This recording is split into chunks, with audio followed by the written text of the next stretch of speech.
el Kairat de Kazajistán será el equipo más lejano a Europa que vaya a jugar en la historia de la Champions League. El Real Madrid, cuando vaya a jugar a Kazajistán, se encontrará a tan solo 200 kilómetros de China. Detrás de esto hay una historia fascinante que arranca con la Unión Soviética. Vamos allá.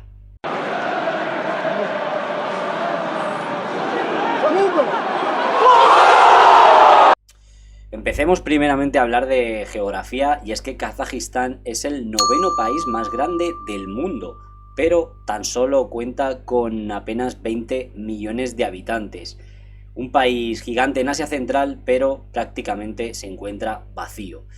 También los sueldos de sus habitantes son bastante bajos, y es un país que produce el 40% de uranio mundial. También es un país que cuenta con grandes reservas de petróleo, casi tanto como la antigua Unión Soviética o como a día de hoy Rusia.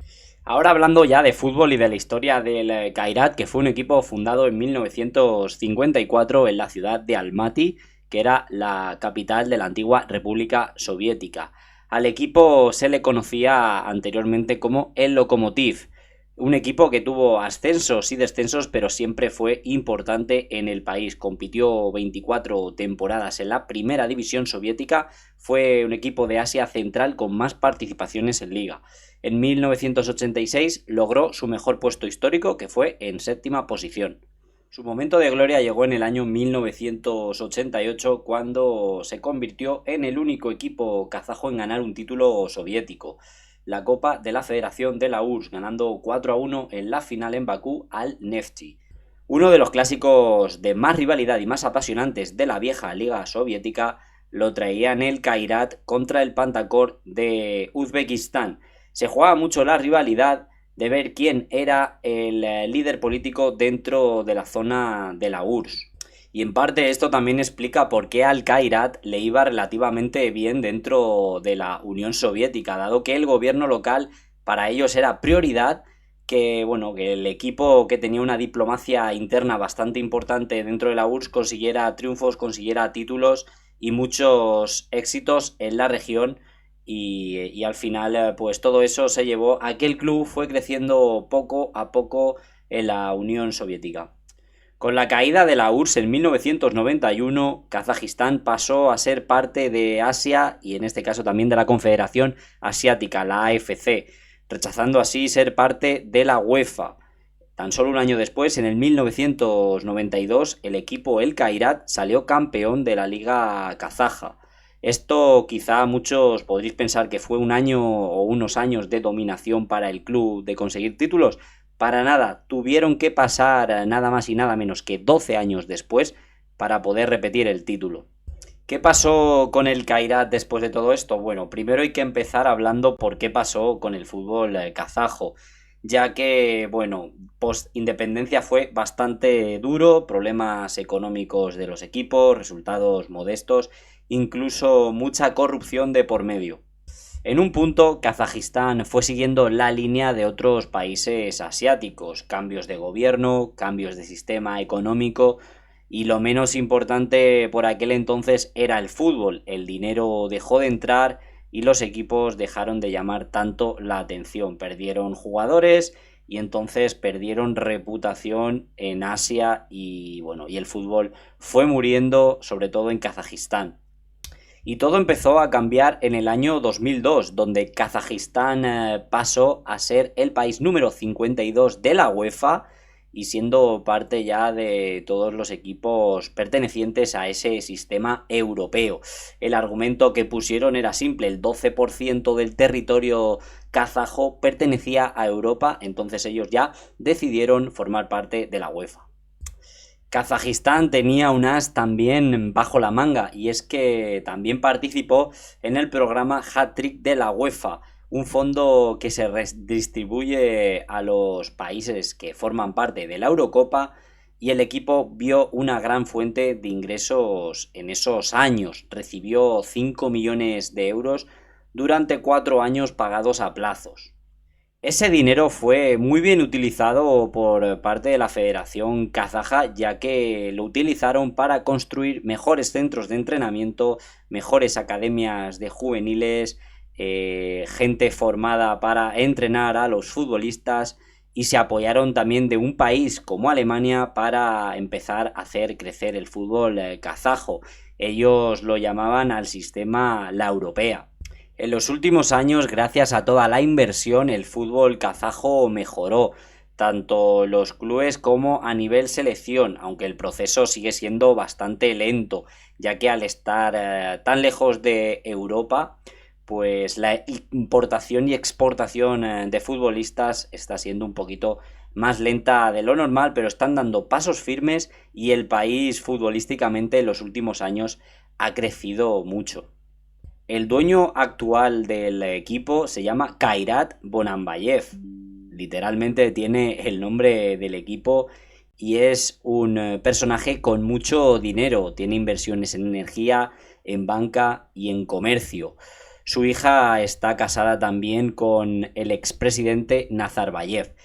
Una conexión que lo convirtió en una figura de mucho poder dentro del país kazajo. Boranbayev, como todo buen empresario post-Unión Soviética, también tiene su parte negativa. Y es que el empresario fue detenido en 2022 por malversación de fondos y corrupción.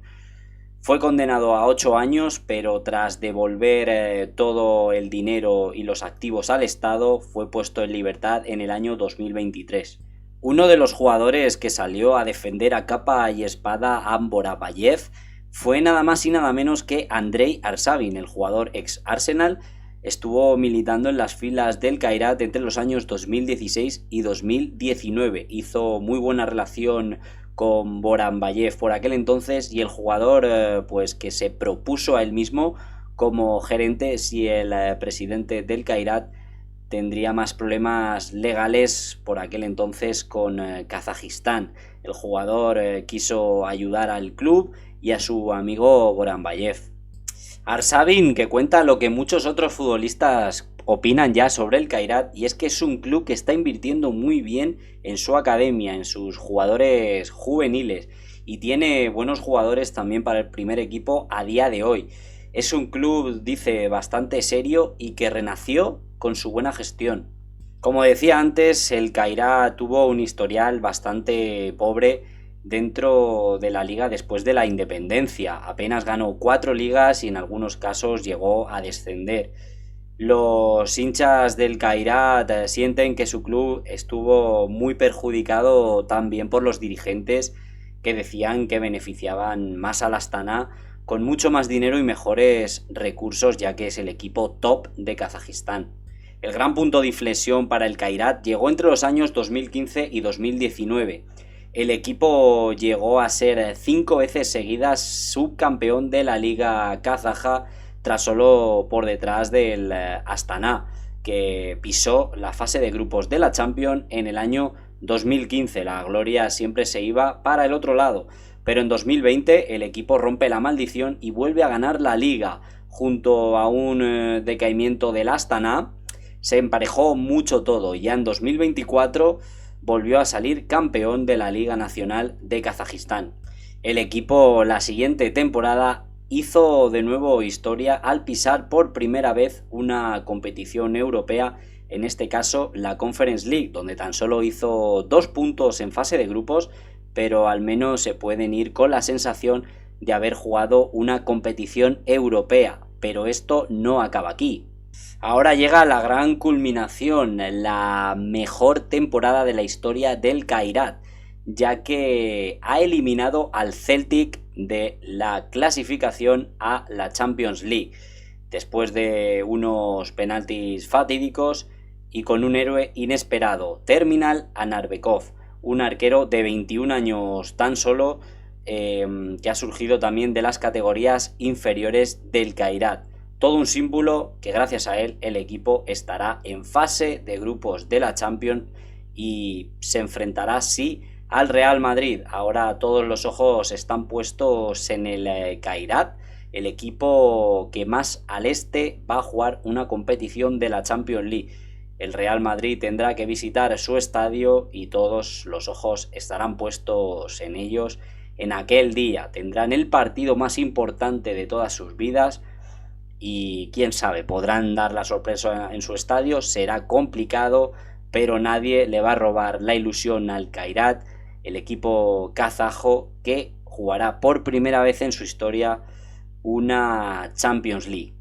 Como digo, el equipo no la tendrá fácil, pero tampoco es lo más importante. El equipo ahora tiene que disfrutar de una competición europea, de la máxima competición europea, enfrentándose a equipos como el Real Madrid o visitar estadios como el del Inter o el Arsenal.